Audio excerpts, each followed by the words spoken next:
দিল্লি হাইকোর্টে বোমাতঙ্ক ইমেলে দাবি দিল্লি হাইকোর্টে বোমা আছে এমনকি সেই ইমেলে রাহুল গান্ধীর নাম উল্লেখ। ইটালিয়ান অলিভ অয়েল আর ভেষজের গুণে সমৃদ্ধ Jack olive oil body oil. ইমেলে স্টালিনের ছেলেকে অ্যাসিড হামলার হুমকি। এই মুহূর্তের বড় খবর, রাহুল গান্ধী স্টালিনের নাম উল্লেখ। স্টালিনের ছেলেকে অ্যাসিড হামলার হুমকি। রাহুল গান্ধী উদয়নিধিকে হুমকি ইমেলে। এই মুহূর্তের বড় খবর, রাহুল গান্ধী উদয়নিধিকে হুমকি ইমেলে।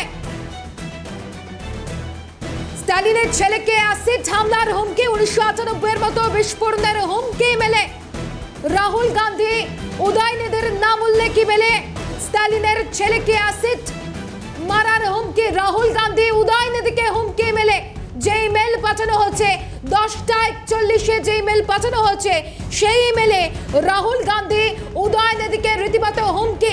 আরো বিস্তারিত জানবো ইন্দ্রাণী থেকে। ইন্দ্রাণী,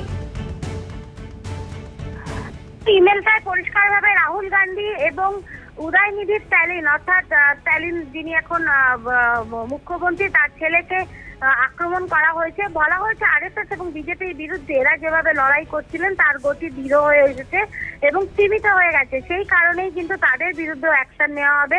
সোজাসুজি উদয়নিধি স্ট্যালিনকে 1 সপ্তাহের মধ্যে অ্যাসিডে পুড়িয়ে দেওয়া হবে বলে এই ইমেলে হুমকি দেওয়া হয়েছে।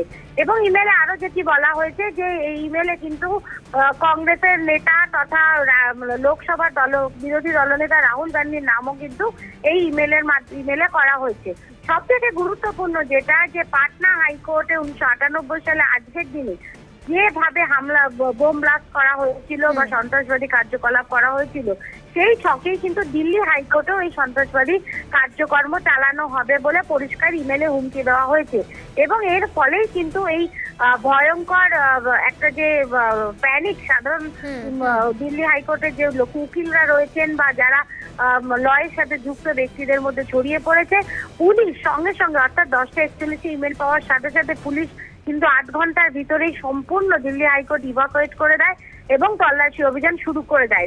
দিল্লি পুলিশের বিশাল বাহিনী, বম্ব স্কোয়াড এবং ডগ স্কোয়াড ইতিমধ্যে কিন্তু দিল্লি হাইকোর্টের আনাচে কানাচে তল্লাশি চালিয়ে ফেলেছে।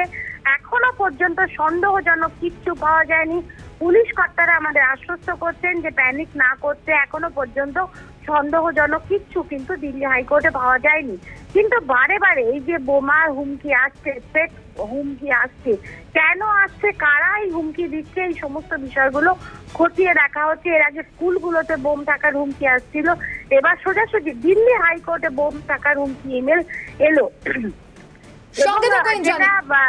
দিল্লি হাইকোর্টে বোমাতঙ্ক ইমেলে দাবি দিল্লি হাইকোর্টে বোমা আছে, ঘটনাস্থলে পুলিশ বাহিনী, বম্ব স্কোয়াড, 1998 মতো বিস্ফোরণের হুমকি ইমেলে। রাহুল গান্ধী উদয়নিধিকে হুমকি, স্টালিনের ছেলেকে অ্যাসিড হামলার হুমকি মেলে। ইন্দ্রাণী ছিলেন টেলিফোন লাইনে আমাদের প্রতিনিধি। ইন্দ্রাণীকে ধন্যবাদ জানাবো।